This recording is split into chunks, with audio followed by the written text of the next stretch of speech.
halfway through that I realised that by this fellow who I refused to read initially because it had been turned into homework.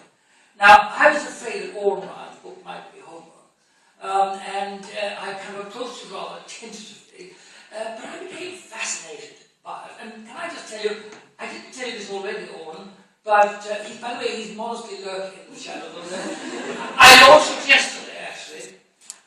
The first launch was in Seanad Debate. It's either yesterday or the day before. We had a debate which I thought was very important on bullying. And I think this is one of the central cores, one of the kind of clues, C-L-O-U, to the meaning of this novel.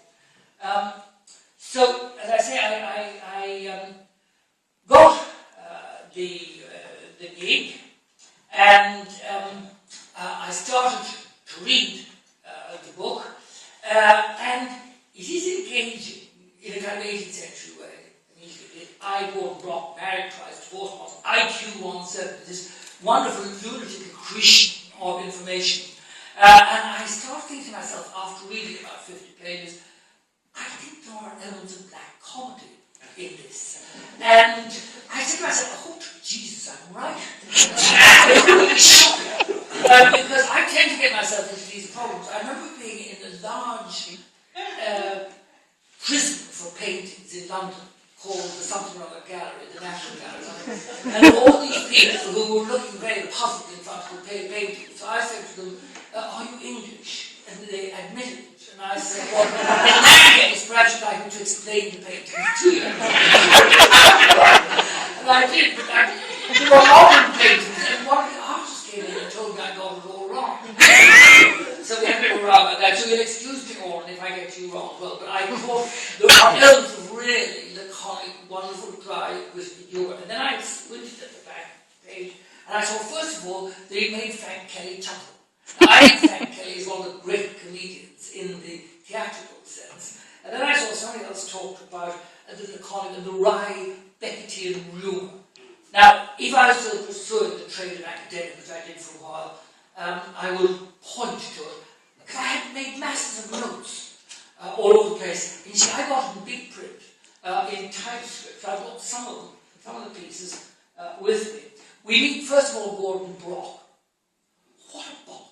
I couldn't stand him. I really couldn't. First of all, he's a psychotherapist. I loathe the entire breed. One of them attacked me after the presidential election when I was licking my wounds in Mick Wallace's Italian restaurant down there. And this fellow was absolutely pissed. And he came and he took me to pieces in front of my neighbours and said what a shit I was, what a disgrace to Ireland, and what an affront to democracy that I had dared to write. I told you he was a psychotherapist. And I caused permanent damage to most of his patients. So, psychotherapist, it's quite close in sound to psychoterrorist. Foul-mouthed, lousy, and unspeakably self-indulgent, and it's not until you get really angry with him, then you get this clue. Why? What has made him? And you realise it becomes a deeply, deeply moving, sophisticated and complex work of art. So I overcame my dislike, also partly because it amused me to such an extent. And also you revealed to me in Dublin 4 that I'd never known. And I lived there for the first 20-something years of my life, but we never went to these kind of parties where people said, the coke is 2 doors down. We would have thought they were kind of filling the fire. Sort of stuff. And all these very liberated mothers and mothers-in-law called Isolde and stuff. But perhaps I was in the wrong part of Dublin 4. Dublin is evoked and celebrated in it. And there's a wonderful description of this time of year. Just under Cleary's, I think I'm pretty sure it's Cleary's shop window. To smile and wave and shake hands and fight the deepening chill of the early afternoon with the warmth and cheer of the Christmas shop windows. Ed shifted from foot to foot, still smiling, but only occasionally looking at me. Ed was watching the swell of people flow around us. We moved nearer the shop window, filled with elves conversing with centipedes, with hookahs, in golden caves replete with glistening silver and scarlet and gold-wrapped, bow-tied, big, shiny, inviting Christmas boxes, Christmas gift boxes. It's a wonderful description. And he's able to evoke just by naming them. The other side of the city, Duke Street, all around Anne Street, the Gotham restaurant and so on. I also love the kind of the inconsequentiality of it, the non sequiturs. The end of one chapter is this awful sadist, Ed Fraser, is trying to make his confession to the central character. And by the way, I think we've kind of reinvented in a curiously postmodern way the omnipotent, omniscient, omnipresent narrative voice informed us to plot, who I hope is not your alter ego, after what I've said about him, otherwise I'll never get out through that. But he refuses to do this, go fuck yourself, Fraser, okay? Please! End of one chapter, open the next. I walked with Fraser to Arthur's pub on Sackville Place. It was wonderful. End of one chapter said absolutely not, and then off he's toddling to the pub. And then the wonderful availability of sex. That's something also I love. Mark and I had sex the first time we met. Well, lucky old Gordon. He saw maybe he falls on his feet or rather on somebody else's feet. So easily. Martha, my future first and only ex-wife, was at that time living with the loathsome, arrogant, condescending, awful human being, Dr. Richard Smith. He's so judgmental. Of course, he is a psycho-terrorist, so we must have to and forgive him. And he's always saying, I really didn't like him. What a shit he was. Fuck off, all this sort of stuff. You're a snob and idiot. This is, he tends to say these kind of things. Whereas, of course, he is a fucked up genius. I suppose it's all right being fucked up if you're a genius. That's probably an advantage. And then one thing I loved was the kind of the gesture in the direction of the ancient tradition of the novel, those quirky chapter headings, which I thought were great. I really, really loved them. And the piling on of the adjectives, almost like Gerald Manley Hopkins. So she was brilliant, fragile, vulnerable, sensible, artistically inclined, self-absorbed, slightly depressed, intellectual, and infuriatingly needed to possess the beloved as much as she hated her dependence on being so possessive, so controlling. I mean, how could you live up to all those adjectives? Well, she doesn't actually, and she gets done, I think. And then I think this is wonderfully funny. I love it. They've just been at various kind of conversational hour contortions. Any last words, I thought? I ruminated for a long time on how to break free of her. I feared we might have a child together. Then I worried I would never be free. I said, you killed the thing you love. We were lying on the floor, half-dressed on the carpet of our beautifully understated living room, replete with serious books and tasteful art after unplanned sex. That's Oscar Wilde, Walter said. It's not just Oscar Wilde, it's his highest bouquet. Big on the phone after a good fuck on the floor, and say, Helen, the bouquet rests, the mystery cigar, in our beautifully understated living room, complete with serious books. It really is a lovely thing, and so terribly funny. And also, I think it's a touch of mild, all those wonderful footnotes and explanations and things. I love that because it's quirky and clever, and this is one clever, sophisticated guy, even if I'm completely and utterly misinterpreting his book. That's what I do. Anyway, and here's another touch of Flann O'Brien. One night I called Martha up using a public phone that had its glass smashed. I mused on the smashed glass of the phone box. Maybe this smash would do it for a bet. I imagined the phone vandals as I fumbled for a coin or a credit card. I say, Theophilus, I bet you 5 tailors you won't smash 18 phone boxes before the 24th of the month. 18, you say? Theophilus asked, stop beating up a policeman. Indeed, dear fellow, you know something, Larry. I'll take you up on search for a fundraiser. It will be a marvellous party. And it goes on for about a page. And then he gets through. And by that time, you're actually lost in the fantasy. You forget that he's trying to phone. You're in the fantasy. And it kind of breaks him and he says, hi! I said, and you realise he's in the phone conversation with, I think, with Martha, with whom he's broken up or breaking up or whatever it is. And it's really like the early acting power, what's become aware of all this kind of stuff. Yes, I speak that for time. Yeah, corporate psychopath, another of these lovely definitions. because he analyses business and takeovers and all the rest of it as well, which I rather like. Because I have to reveal myself, although I'm wearing a suit, I am a communist. And I hope there'll be a few more eventually. Corporate psychopath, someone who works in the business and professional milieu, who exhibits an abnormal lack of empathy, coupled with a marked capacity for amoral conduct, yet who gives all the outward signs of a normal, well-adjusted person. Haven't we met them all? Anyway, Laura was waiting for me, I was told. She was waiting for me, shaking, and weeping, and waiting, and drinking, and waiting, and chain smoking, and waiting, and drinking neat whiskey. I was getting drunk while waiting. And they get quite a long passage where he tries to dump it all. But we needed a break from each other, and so on. I mean, this will be saying to her, I don't blame you for this. It's my fault, really. I think I kind of drifted desperately, depressingly, into the orbit of a powerful, controlling, passive-aggressive female. You know, you can see why I don't like her very. You know, imagine having that impressed you. And particularly if it was true. Relying in some way on my mother. Well, actually not in some ways, but I guess in a lot of ways. But I don't know, I mean, honestly, you wasn't anyway like her. She was a fascinating woman. And funny, and she's a lot more open-minded than you. Have you ever considered why you seem to addictively amass information on every conceivable subject just so you can defend every narrow-minded and entrenched position you take? That was the exact moment when Laura hit me hard across the head with an ashtray. Oh, God.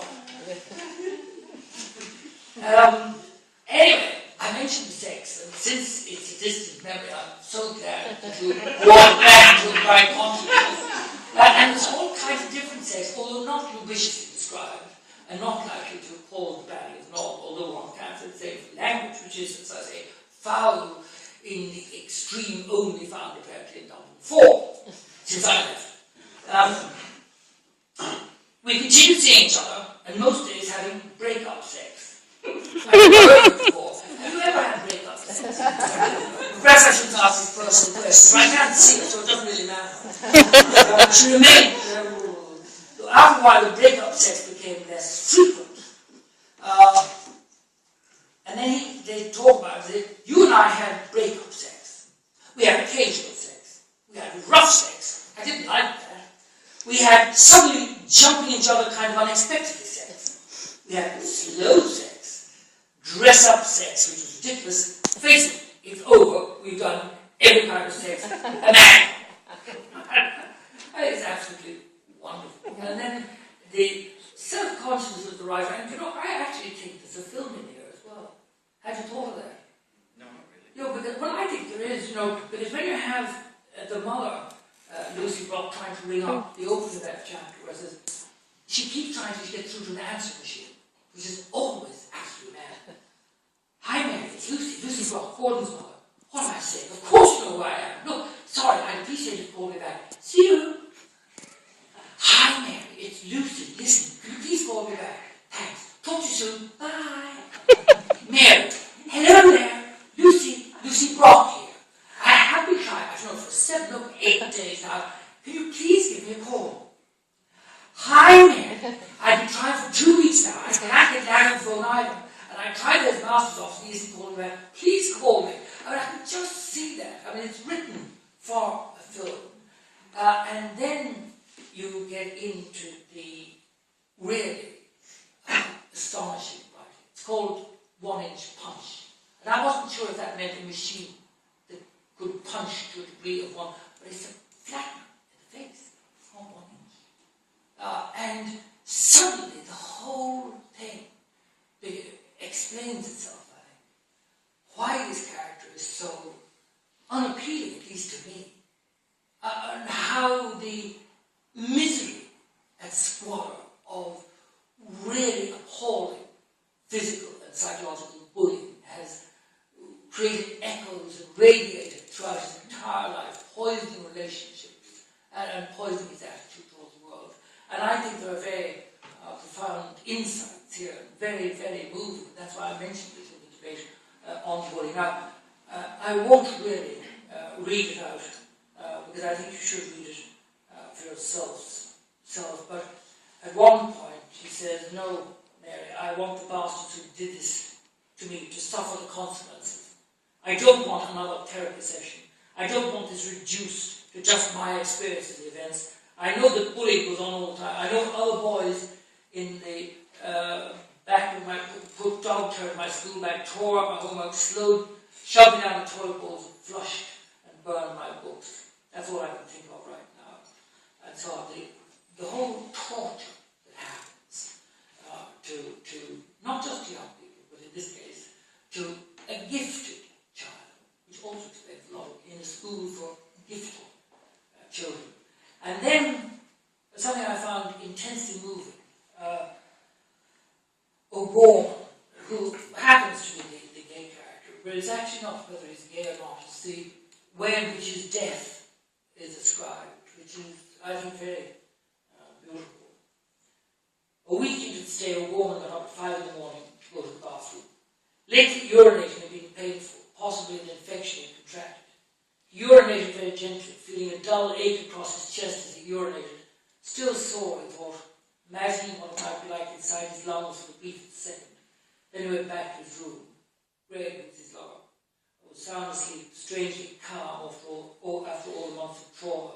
Oran stood looking out at the hills and could see the first light, the tiniest crack of light coming through the hills, and it gave him such a joy, tears welling in his eyes, seeing the light in the branches and hearing the birds, something he'd heard and yet never heard before. The pain in his chest got quickly worse. Couldn't breathe with the agonizing, stabbing pain stretching along his arm and chest. Began to feel faint, struggled to a nearby armchair.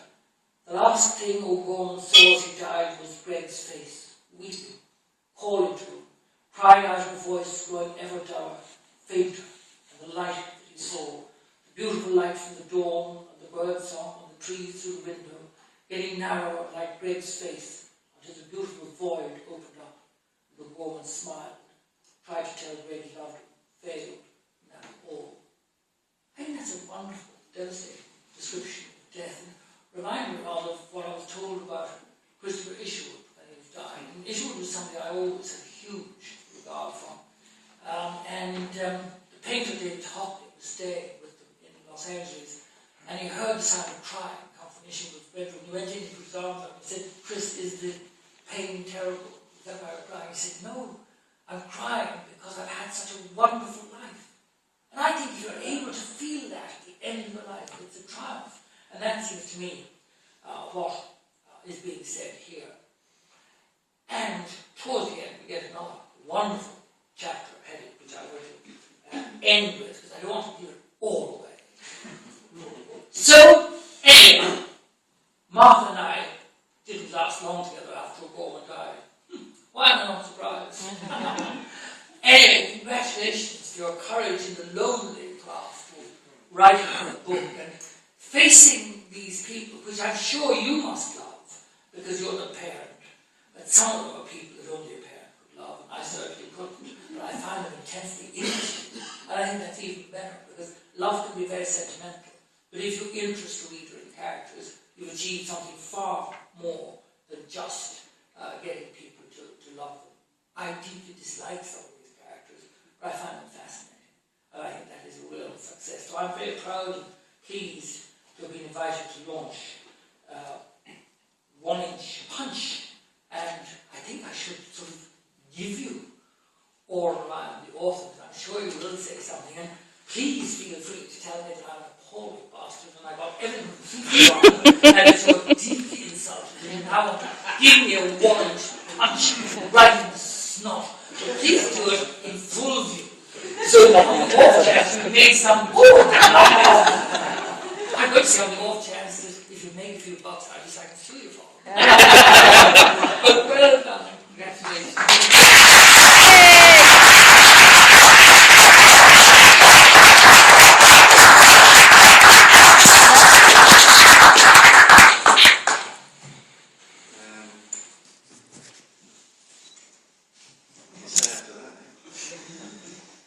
I wish I could channel the spirit of, I don't know, Oscar Wilde or Flann O'Brien or something to say thank you. But So I'll just say thank you. And you're looking extremely handsome. And sorry. So I told a lot of friends, I didn't feel lost because I go blank in front of crowds. So I told a lot of friends that began Lunch Punch 7 years ago, but it's actually much longer. I work on a number of different projects at the same time, so I got the chronology mixed up. It's more like 9 or 10 years. I remember when I started, I was working on 10 short novels. I was just finishing 10 short novels. And I got an idea for this really, really, really smart guy. He was a therapist. And I don't know why he was a therapist, but it seemed to me to be extremely important that he was a therapist, that he had some sort of profound interest in the workings of the mind, and he used his knowledge of the mind as a kind of a defense mechanism against really telling himself the truth about himself. And as a consequence of that, this guy would live in a world of kind of fake success. And that he would, because of this fake, he would live in a kind of a world of comfortable emptiness. So I started working on this manuscript, and it grew and it grew and it grew into this kind of titanic, gargantuan monster of about 180,000 words. And I knew at that stage this was not going to go anywhere. So I took a break and I worked on other things. And I came up with another idea for something which I thought to be completely different, which was the story of a little boy based on my own experience of being bullied. So I knew I had some insight into something real I could build on about a kid being bullied. So I began to kind of fabricate a novel around this kid who had been bullied. And that was a short novel, and I finished it very quickly, and everyone seemed to like it. And but again, I couldn't finish it either. So that was,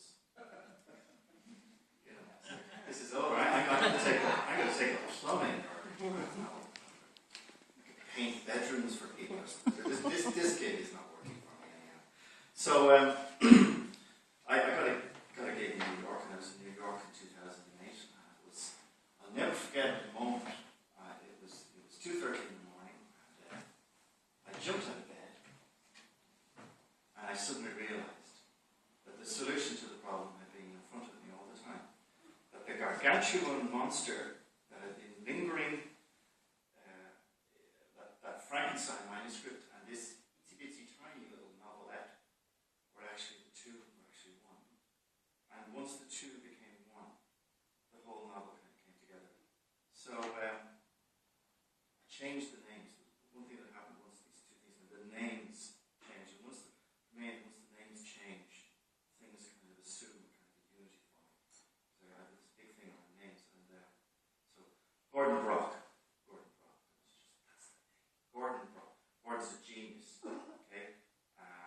He's a kind of a terrifyingly clever bastard. And he's the kind of guy who corrects your facts. You know that sort of person? You're sort of having a casual conversation with someone, you're sort of debating or talking about something, and this guy comes in and he corrects your facts. And the worst thing about it is, he's right. And he's been doing this all his life. So I like it. So I made a lot of enemies. And I kind of wanted to kind of concretize the kind of opposition his gifts had brought him in one particular person, who would reflect back to him the kind of bastard he was, and this was his nemesis. And so I spent the next couple of years developing Fraser and developing Gordon, developing this world, and I just took a weed whacker to the whole thing, and just hence Lunch Punch became real. So anyhow, that's enough waffling from me. And if you turn to page 35 in your hymnals, the Revised Standard Version, I will just read a very short section, I promise, because I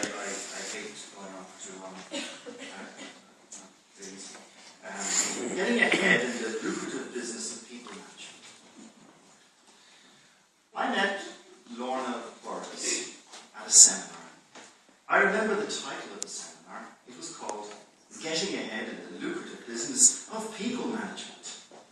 We got talking because of mutual interests. We were reading the same books. She was reading the same books as I was because she was completing her degree in some aspect of psychoanalysis I had no interest in. I was doing a doctorate. We began to date. We talked a lot. We laughed a lot. We realised we were in love. It felt right, the two of us being together. We began to make plans for a life together. We moved in together. I did not question this natural progression, this caring, warm, enriching, fulfilling, happy, stimulating love that we had. I did not feel any angst about the meaning of this relationship in relation to any other relationship one might have. This coupling.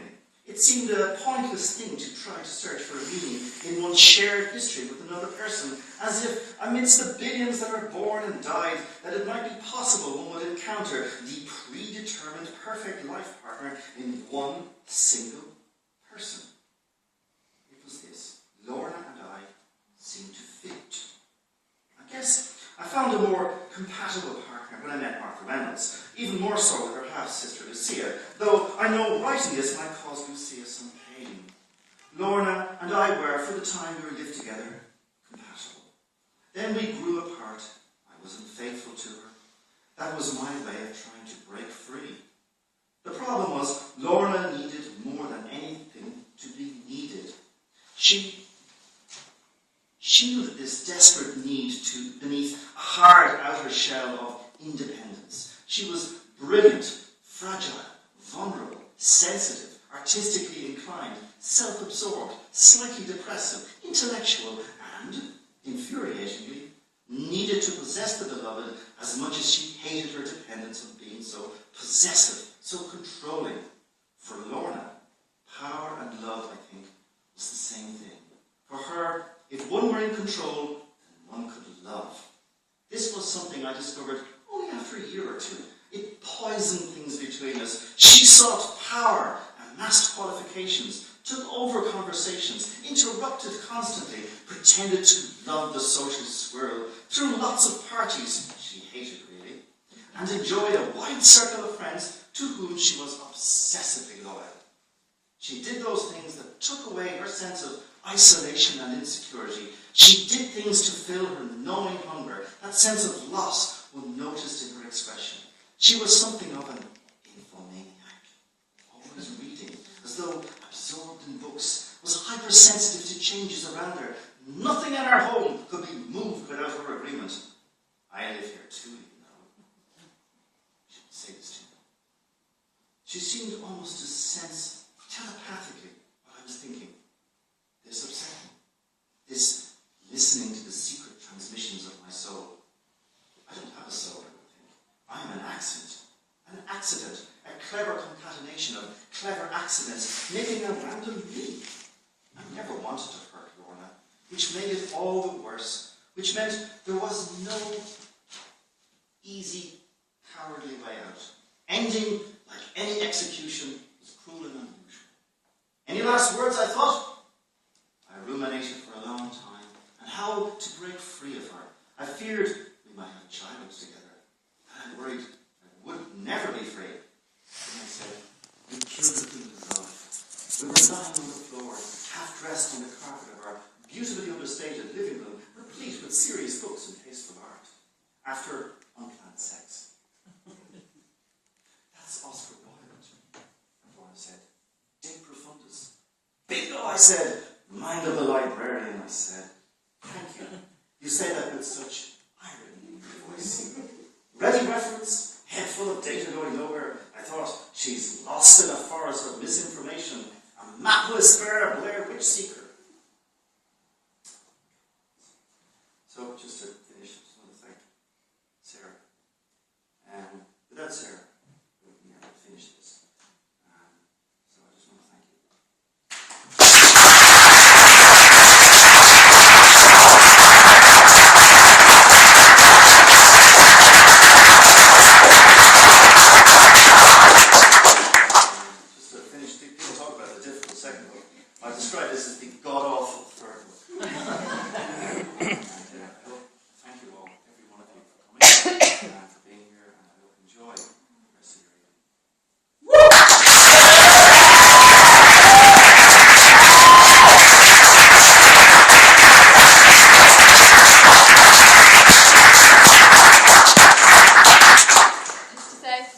David Norris, Oran Ryan, 1 inch punch, and